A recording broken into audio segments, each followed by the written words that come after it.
Eu acabei de concluir a leitura do livro História do Brasil Contemporâneo, que foi escrito pelo historiador Carlos Fico, que inclusive dá aula de História do Brasil Contemporâneo na UFRJ. Meu nome é Eduardo Alvarenga, eu sou formado em História pelo Instituto Federal de Ciência e Tecnologia de Goiás, e neste vídeo eu gostaria de falar para vocês um pouco sobre esse livro, até mesmo para convencer alguns de vocês a lerem ele, porque realmente é um livro essencial para qualquer um que quer conhecer sobre a história do Brasil. Ele foi lançado pela editora Contexto em uma coleção chamada História na Universidade, em que eles buscam historiadores que são especialistas em temas específicos como a Revolução Francesa, História Moderna, Primeira Guerra Mundial, por exemplo, para escreverem livros aprofundados sobre esse tema, mas que sejam ao mesmo tempo sintéticos e didáticos, e são úteis tanto para historiadores quanto para aqueles que apenas gostam de ler sobre história. Esse livro aqui, História do Brasil Contemporâneo, do Carlos Fico, ele tenta abranger um grande período histórico. Ele narra a história do Brasil desde o suicídio de Vargas, no finalzinho do ano de 1954, e vai até o governo Lula. Ele vai mais ou menos até 2011, quando o governo Lula está acabando e transitando para o governo da Dilma. Apesar de ele cobrir um grande período de tempo, o Carlos Fico, ele é um grande especialista no tema da ditadura civil-militar do Brasil. É o tema que ele fala com mais propriedade. Então, galera, vocês vão perceber ao longo desse livro aqui que o grosso do livro é justamente no momento em que ele foca na ditadura civil-militar no Brasil. O livro tem 158 páginas e começa falando brevemente do suicídio de Vargas, do governo do seu vice-presidente Café Filho, depois ele vai para a difícil posse do Juscelino Kubitschek, governo do Jânio Quadros, João Goulart, que é derrubado pelo golpe militar de 1964.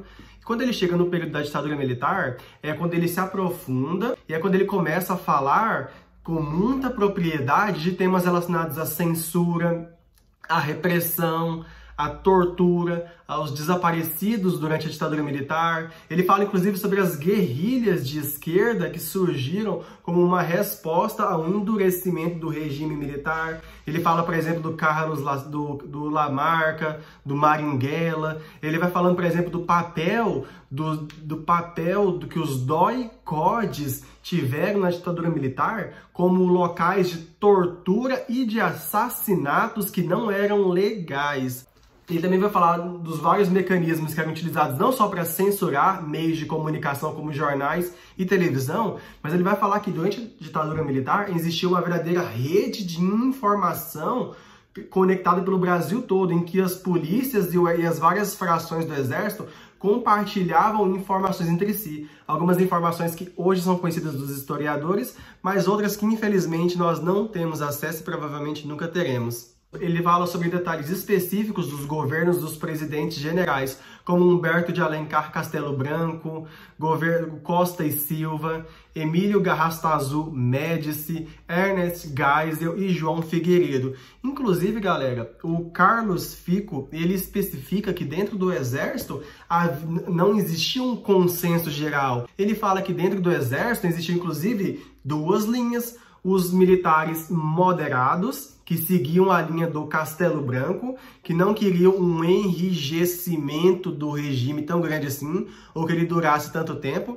Eram chamados de militares castelistas, que inclusive eram combatidos por uma outra ala dentro do exército, encabeçado por pessoas como Costa e Silva e Emílio Garrastazu Médici, que era a chamada de linha dura, que defendia que o regime militar deveria ficar pelo menos 10 anos no Brasil para combater todos aqueles que eles consideravam inimigos do Brasil, o chamado inimigo interno do país, e que era inclusive a favor da tortura, dos sequestros e dos desaparecimentos, tidos como necessários para eles. Da linha castelista, a mais abrandada, retoma o poder do Brasil na figura dos governos de Ernest Geisel e João Figueiredo. A linha dura, que não aceitava que a ditadura militar acabasse tão rapidamente, começou a provocar atentados terroristas em alguns lugares do Brasil, com o objetivo de culpar os inimigos do regime, principalmente as esquerdas e os comunistas,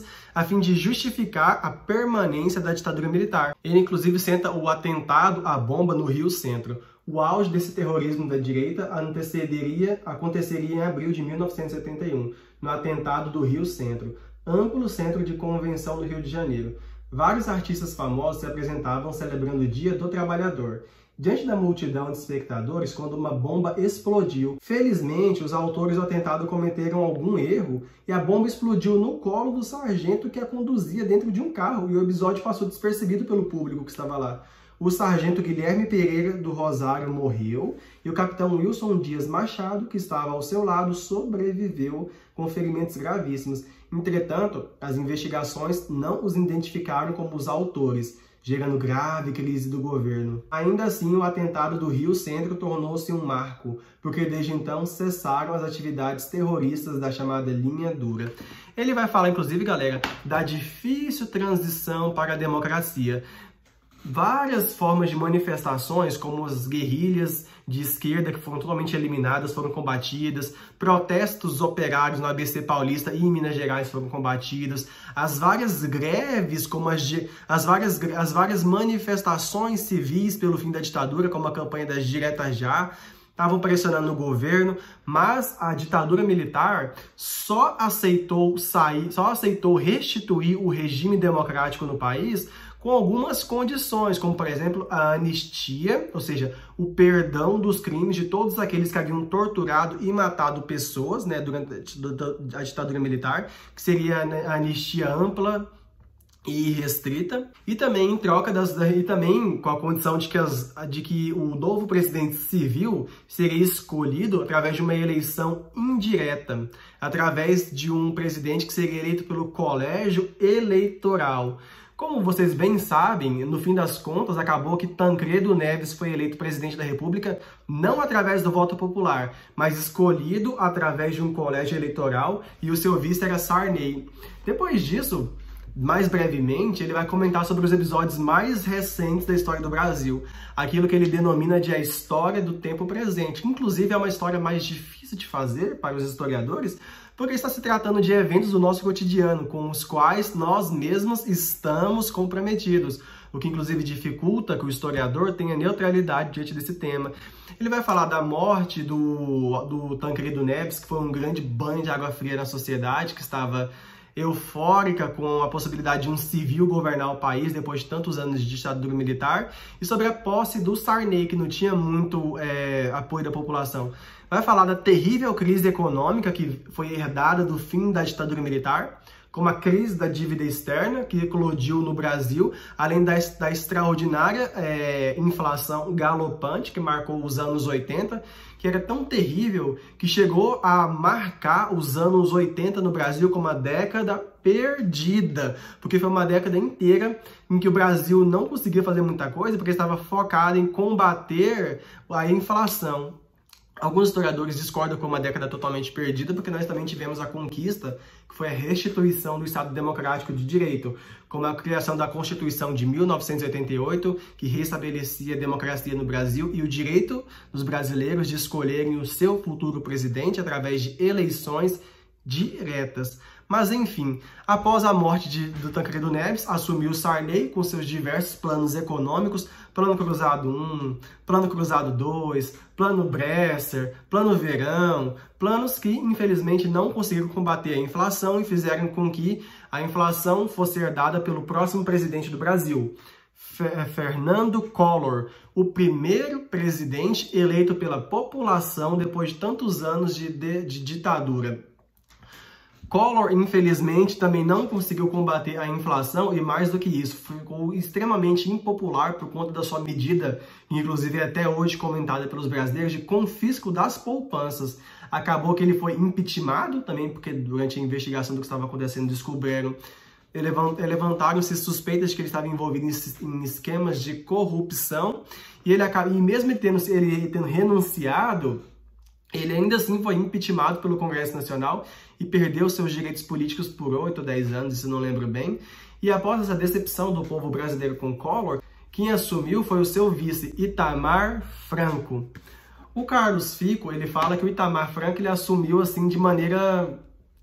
Itamar Franco assumiu a presidência da República de maneira repentina. Ele não esperava que iria assumir a presidência da República e ele não tinha muito ideia do que fazer. Tanto é que o seu maior mérito foi não ter interferido nas atividades da sua equipe econômica que focaram em formas de combater a inflação. Inclusive, ele fala que o Carlos Fico, ele comenta que o Itamar Franco escolheu como seu ministro da Fazenda Fernando Henrique Cardoso, que seria futuro presidente do Brasil. Fernando Henrique Cardoso, por sua vez, era sociólogo de formação, inclusive um dos grandes criadores da teoria da dependência, mas não era um economista. Mas Fernando Henrique Cardoso reuniu uma brilhante equipe. O Carlos Fico, como ele passa apenas brevemente sobre esse período, ele não foca muito, ele não comenta sobre a equipe do Fernando Henrique Cardoso. Mas aqui já podemos dizer que alguns dos economistas que comporam a equipe do Fernando Henrique Cardoso, e que inclusive vão ser os responsáveis pela criação do Plano Real, que vai finalmente pôr fim ao problema da hiperinflação, são economistas brilhantes como Pércio Arida, André Lara Rezende e muitos outros que eu não vou mencionar aqui agora, eu vou deixar no futuro vídeo aqui do canal. Inclusive o sucesso do Plano Real, isso aqui é uma palavra que o próprio Carlos Fico fala, o sucesso de estabilização econômica do Plano Real catapultou a campanha eleitoral do Fernando Henrique Cardoso, que veio após o fim do governo de Itamar Franco. O Fernando Henrique Cardoso foi eleito presidente da República e é durante o seu governo que é proposta uma emenda à Constituição que, pela primeira vez na história do Brasil, permite a reeleição. Agora, a reeleição era permitida na história do Brasil e ele foi eleito. Aqui também, pessoal, o Carlos Fico, ele se ressalta que o Lula, o Luiz Inácio Lula da Silva, ele já vinha há muito tempo tentando concorrer à presidência do Brasil. Ele competiu com o Collor e foi derrotado. Ele competiu com o Fernando Henrique Cardoso. E foi derrotado. Competiu novamente com o Fernando Henrique Cardoso e foi novamente derrotado. Até que ele finalmente conseguiu ser eleito no finalzinho de 2002 para o mandato que iniciaria em 2003. E o livro do Carlos Fico vai mais ou menos se encerrando nessa parte, em que ele vai falando que as principais questões que marcaram o governo Lula, além dos escândalos de corrupção do Mensalão, foram os avanços sociais proporcionados por programas como Bolsa Família, que de fato tiraram uma parcela da sociedade até então esquecida pelos governantes da extrema pobreza. Também fala que ele se beneficiou muito de uma conjuntura internacional favorável, propiciada pela elevação do comércio internacional, puxado principalmente pela China, que se desenvolvia aceleradamente e importava muitos produtos do Brasil, nossas commodities. Que havia uma disputa entre o PSDB, Fernando Henrique Cardoso, e o PT do Lula para ver quem havia criado os programas sociais. Será que o Bolsa Família realmente é uma herança do Lula? Será que, na verdade, ou será que foi uma reutilização de programas sociais criados antes? O que importa é que, na verdade, foi uma vitória da população que conseguiu impor os seus problemas na agenda política dos presidentes da República. Se vocês pararem para analisar a história do Brasil, muitos presidentes vindos majoritariamente das elites nunca haviam olhado com muito carinho para os problemas da população. Então, o próprio fato dos presidentes disputarem entre si a paternidade dos problemas sociais já mostra que os problemas sociais agora estavam obrigatoriamente na agenda dos políticos que pretendiam ser presidentes do Brasil.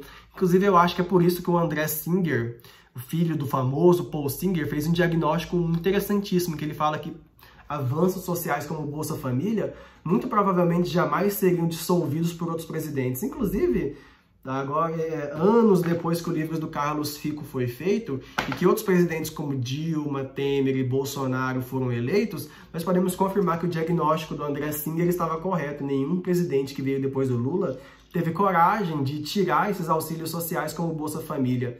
Tamanha foi a importância deles para a história do Brasil. Enfim, galera, vamos encerrar esse vídeo agora. Se você gostou da resenha desse livro, por favor, deixe o seu like e comente a sua opinião aqui embaixo para me saber o que você achou. Se vocês gostariam de ver mais resenhas de outros livros aqui no canal, também comentem, deem sugestões ou vão na minha página do Instagram, Ensino de História, em que ensino começa com um 3, ensino de história, e deem sugestão de livros que vocês gostariam de ver resenhados aqui. Inclusive, galera, eu já fiz uma resenha do livro da Hannah Arendt, Eichmann em Jerusalém, um relato sobre a banalidade do mal. Eu vou deixar o link do vídeo aqui aparecendo para vocês, ou em algum cardzinho que vai aparecer aqui na tela, e vocês vão lá conferir se vocês gostaram.